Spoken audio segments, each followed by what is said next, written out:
Hey everyone, welcome back to our channel. If you're an Uber driver preparing for the 2025 tax season, you're in the right spot.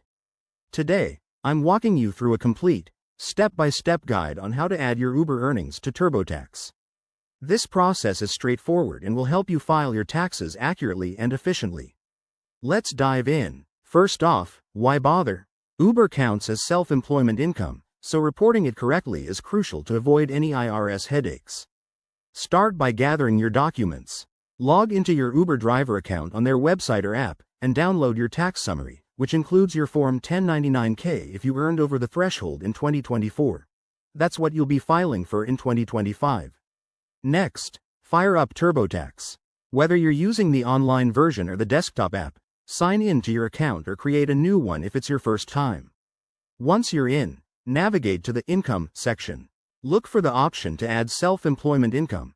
Turbotax makes this easy with dedicated categories for gig economy work like Uber. Now, for the fun part, importing your data.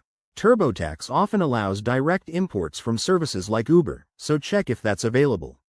If it is, connect your Uber account and let it pull in your earnings automatically.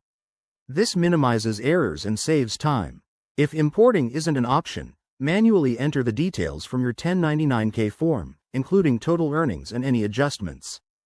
Don't forget about deductions. As an Uber driver, you can claim expenses like mileage, gas, vehicle maintenance, and even your phone bill.